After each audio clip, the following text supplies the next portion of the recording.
What's going on, guys? It's ETA Prime back here again. Today I'm going to be taking a look at the emulation performance of the AMD Athlon 200GE. Now this is a $55 APU, dual core, 4-thread, 3.2 GHz with Vega 3 graphics built in. And with newer BIOS updates, depending on the manufacturer, you can overclock the CPU end of this APU to 3.9 GHz. Unfortunately, you cannot overclock the RAM or the GPU, but we can go up 700 MHz from stock, which is a pretty big jump for a $55 CPU. Whenever I build these APU-based systems, I like to go as small as possible. I'm not going to be adding a video card here. The video card's built in. Now you can get much better performance by adding one, but the case I'm using here is a Morex 557. It's 7 inches by 7 inches by 3 inches tall. This is an Xbox One controller right beside the unit. As you can see, it's a pretty small build. You can actually build one of these setups with a bigger case for under $280. I have a little more into it because when I want to go small form factor, I got to buy a few extra parts and it does add up. The total cost that I have into this unit is $318.52, and the specs are as followed. AMD Athlon 200G, 2-core, 4-thread at 3.2 GHz. This is an APU. We get the built-in Radeon Vega 3 graphics at 1000 MHz. I'm running dual channel DDR4 2666 MHz RAM. Now this is just some cheap Viper RAM from Amazon. I'm going to leave links in the description. You can pick up everything you need. The motherboard I'm using is the Gigabyte GA AB350N gaming Wi-Fi. It's got Wi-Fi and Bluetooth built in. It's mini ITX, super small. And to keep everything really compact, I'm using a 150 watt Pico power supply with a 120 watt 12 volt wall adapter. So we can get up to about 100 watts out of this unit. This is never going to pull 100 watts. This thing right here at full load does around 62 watts and it stays nice and cool. For storage, I have a 256 gigabyte M.2 SSD slapped on the back of the motherboard. And like I mentioned, the case is the Morex 557 mini ITX case.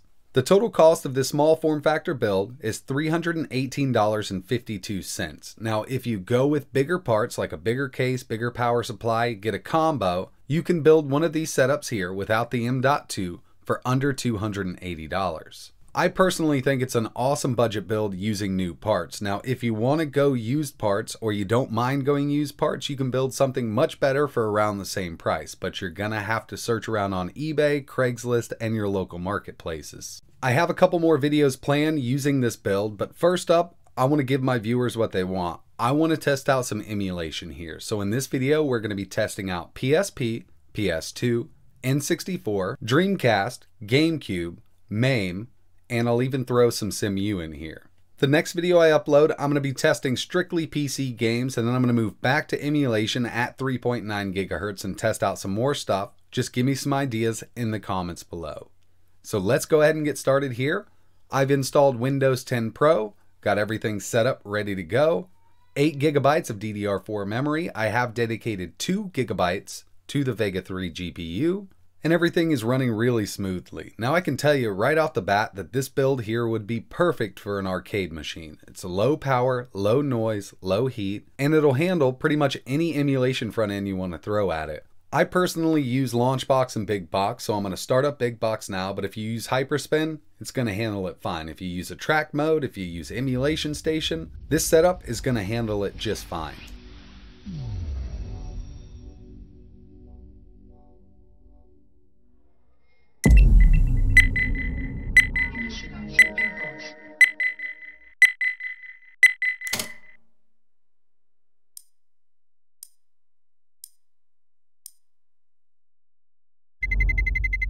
Let's roll.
How you doing?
Hey guys.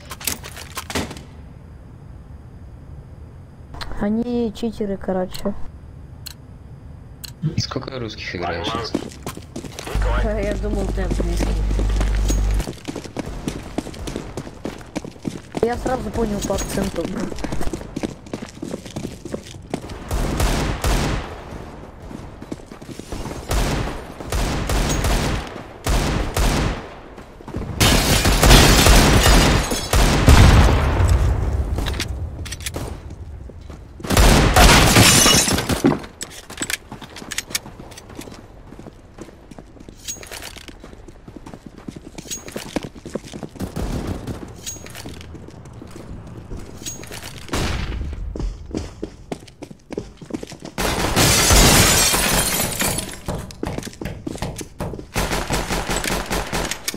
Сзади.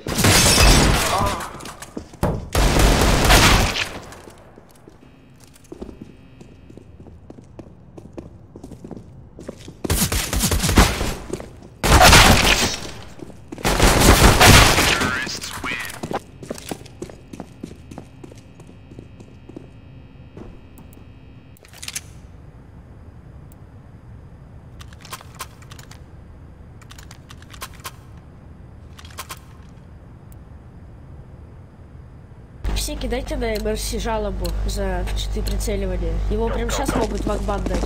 Все. Вот кому кидать? Он стреляет в тело, попадает в голову. МРС. На первом месте, который у них. Он чисто всем хедшот ставит, у него им. Слева будет.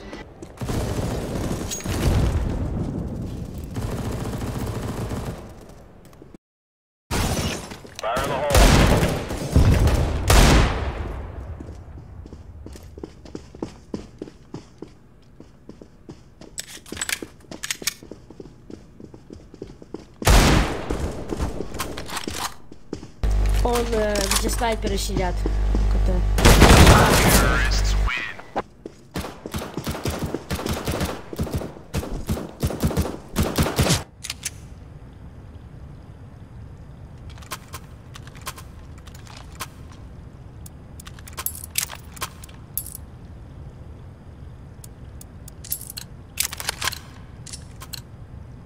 go.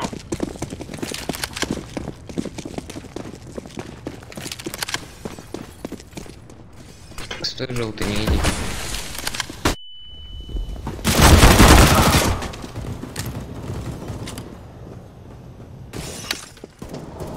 Flashbang.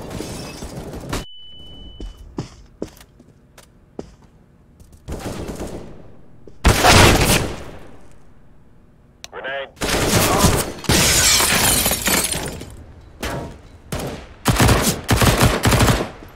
Terrorists win.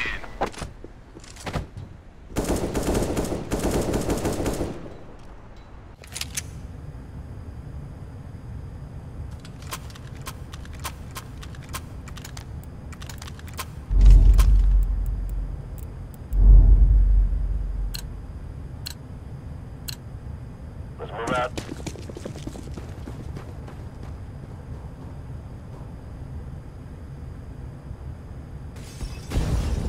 Throwing flashbang.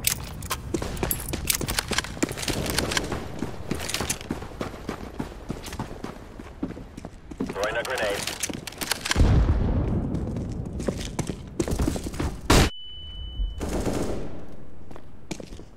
У офиса двое.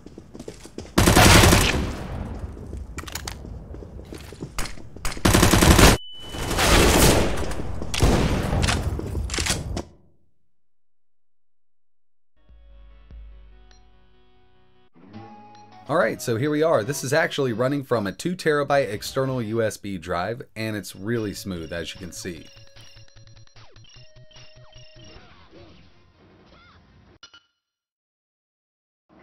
Got all my box art dropping down, my videos, at least my games that do have videos that are working.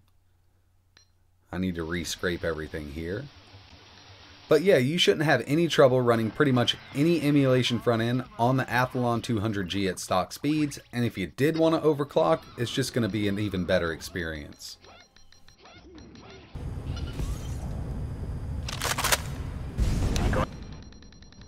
So now it's time to move on to some emulation performance. First up, we're going to test out PSP using PP SSPP. And I'm only going to test 2 games here. These are the hardest 2 to emulate. First up, we have Chains of Olympus using DX11. I'm at a 1:1 resolution, so we're running at 1080p. Looks beautiful. FPS is in the top right-hand corner. I also have some more information in the top left-hand corner running Afterburner. So you will notice some dips here and there. I don't think it has to do with the performance of this CPU, because even my main PC, which has a 9600K clocked at 5.1 GHz and an RTX 2070, still exhibits frame drops every once in a while. It's just the way PP SSPP is emulating this game.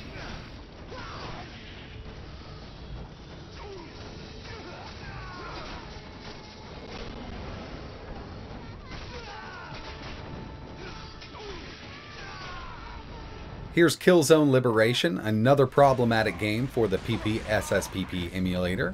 We're at a constant 60 FPS, and the only reason I'm going to test these 2 games in the video is because if it runs these, it's going to run any PSP game as long as it's compatible with the emulator.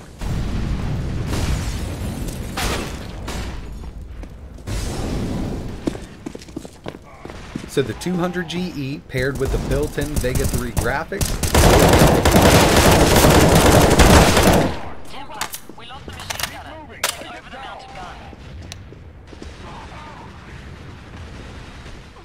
Next up, some PS2 emulation using PC SX2 1.50.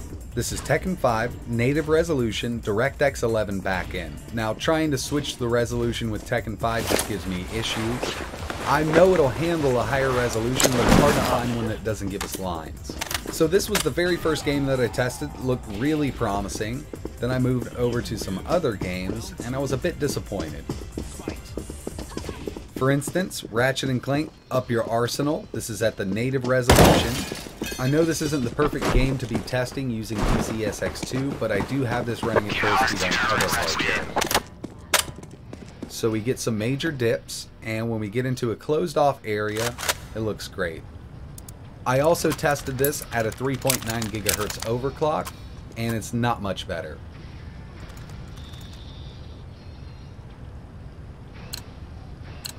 And finally, for PS2 emulation, Shadow of the Colossus. We should be getting a nice constant 60 FPS. In certain areas we are, but as soon as we get some other stuff rendering on screen, it does dip down a bit. Another one I tested at 370 doesn't make much of a difference. There are a lot of PS2 games that will run at full speed on the 200 GE, but you're going to run into a lot of them that don't. In my opinion, the 200 GE just isn't great for PS2. N64, everybody wants to see it. This is Project 64 running 007. I didn't have any doubt that it was going to run it fine. Now, as long as the game is compatible with the emulator, you can switch between Mupin or Project 64. It's going to run an N64 game fine.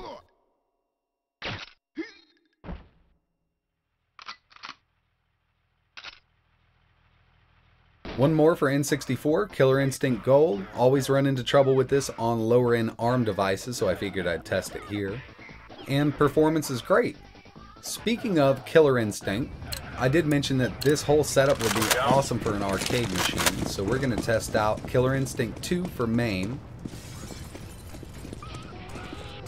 And we have full speed emulation for Killer Instinct 2. I seriously think that this APU is perfect for an arcade cab, be it a full-size cab or a bar top, as long as you have the money to spend. Now, if you want to go used parts, you can always get another complex and a 750, but if you want to do new parts, I think this is a great option.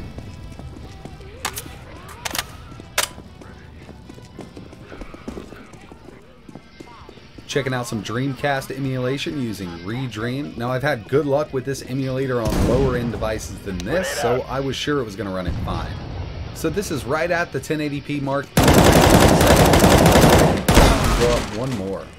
It still looks great at 1080p, and between this and the next resolution bump, you really don't see much of a difference.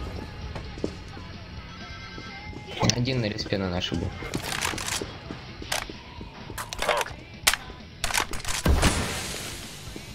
Had to throw this in for Dreamcast emulation. Marvel vs. Capcom 2. We're still on the Redream emulator. Works perfectly. I'm bringing the hostages out.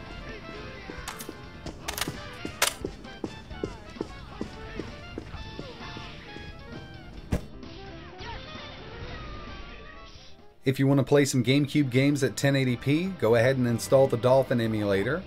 This is Mario Kart Double Dash, and performance with Dolphin and the 200G is outstanding. Like I said, we're at the 1080p setting. I'm using DirectX 11. Here's Soul Calibur 2 for GameCube. We're at 1080p and a nice smooth 60 FPS.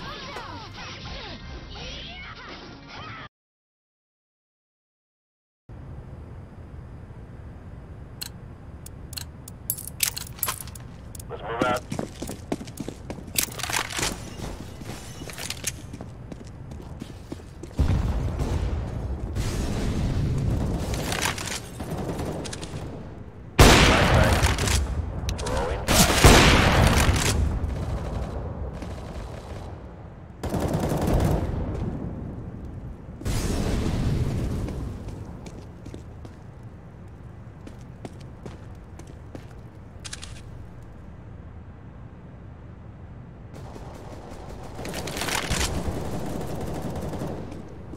Throwing a grenade.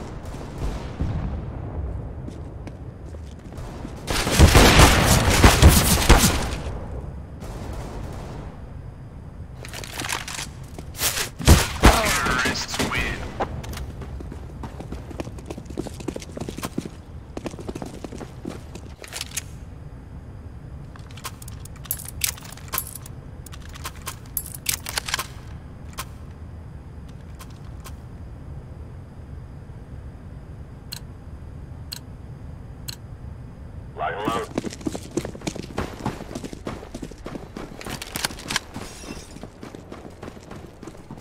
Molotov.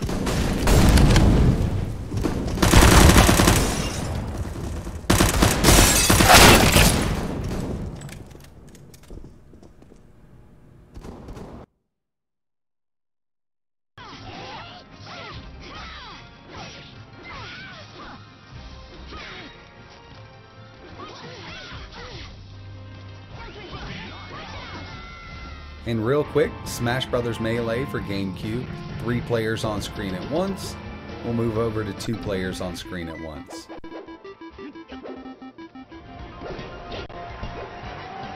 The 200 GE is great for GameCube emulation at 1080p. We're going to step it up a notch with Wii U. This is SimU running Bayonetta 2. We should be at a nice...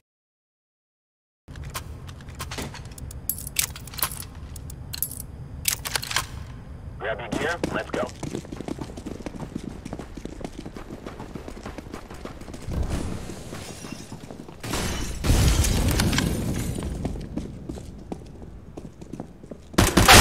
Flashbang. 60 FPS. This is a relatively easy game to emulate, at least in my experience with the machines that I've tested, and we just can't quite hit that 60 FPS mark. So seeing how this game runs, Breath of the Wild isn't going to run well at all. And I could not get Mario Kart to launch for some odd reason.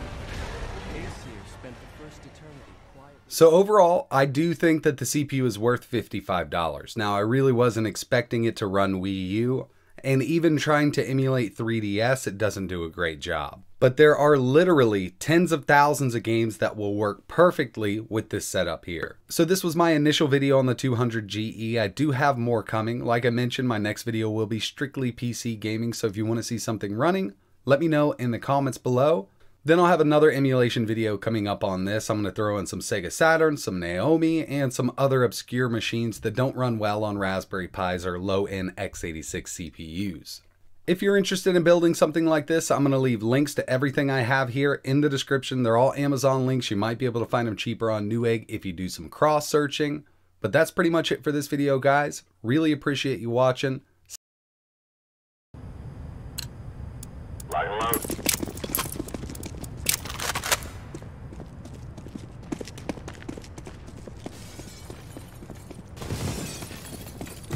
Throwing flashbang.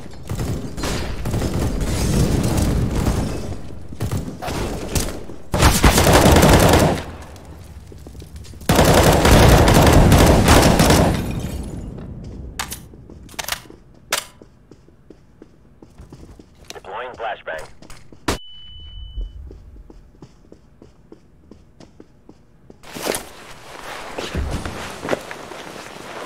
The hostage is out.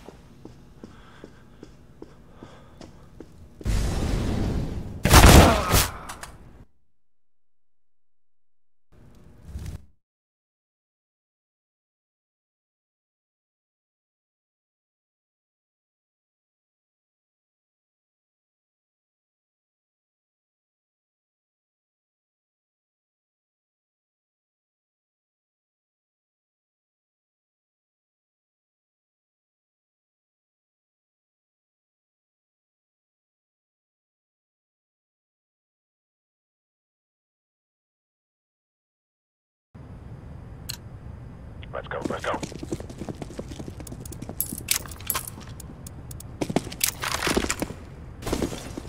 Двое прошли на нашу респу.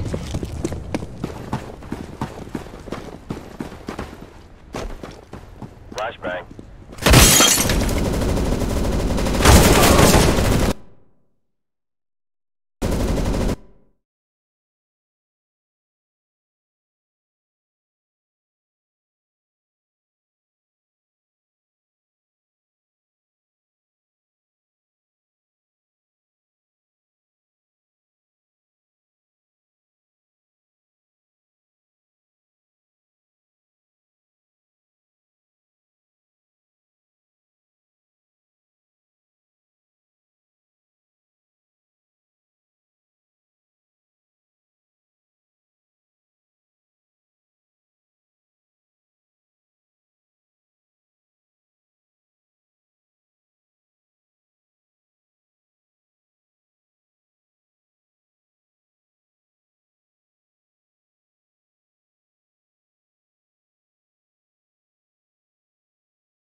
together some guides for you guys as well as building PCs. And at the moment, when I look at the new PC parts, especially at CPUs, I see no other choice but to buy AMD Ryzen. And this got me scratching my head thinking, where is Intel's offerings to compete against AMD even before Christmas? And we're not even going to talk initially about the Ryzen 3000 series until later in the video. We're going to talk about right now because there is no i5-8400 at a reasonable price. Over a year ago, I bought this CPU for $187 US shipped. And at these prices, it represented what I thought was the best value for money from Intel. You had 6 cores, 6 threads, you had that IPC, you had the power consumption being pretty low, and you even had an included cooler, and then you could put that on a budget motherboard like a H310 and get some really good value for money. However, skip forward to the end of this year, we now have no i5-9400 released. We don't even know when Intel or if Intel wants to release this CPU. And furthermore, to compound the problem for Intel, Ryzen 5 2600, that's their 6-core, 12-threaded overclockable CPU with an included cooler, is currently being had for 170 US. And if you're in Australia, it's 208 Aussie dollars. So let's talk about the dominance that is AMD in 2018 and what looks like it's going to be 2019 too.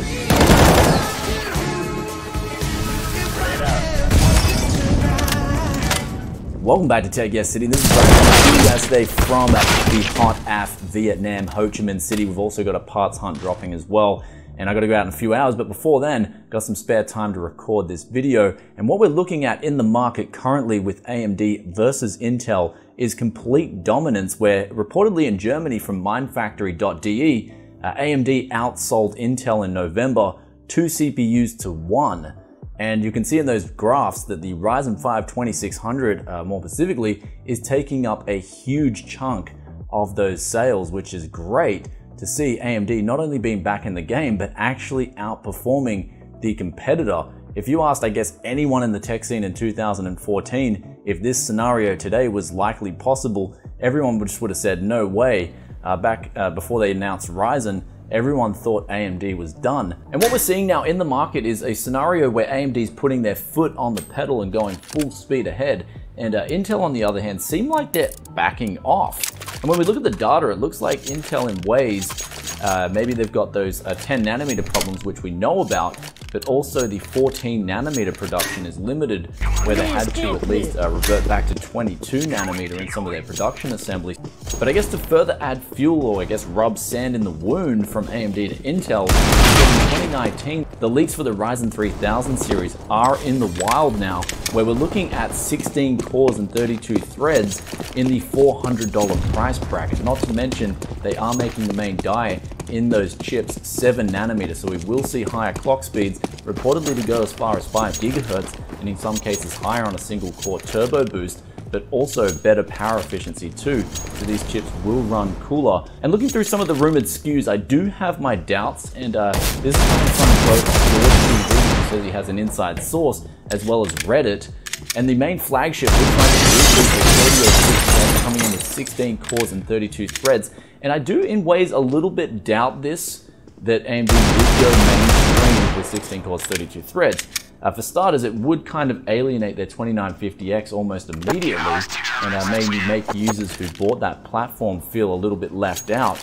But also on top of that, they don't need to bring 16 cores, 32 threads quite yet, I believe. I think if AMD were to go with a 12-core, 24-threaded CPU, that would really add value to the market, especially when we look at the Threadripper lineup series, where their 12 cores aren't exactly selling too well, especially when you look at them compared to the 16 cores, both on the 1000 series and 2000 series Threadripper chips. But also looking at the entry-level Ryzen 3000 series low-level chips, they are looking like they will be 6 cores.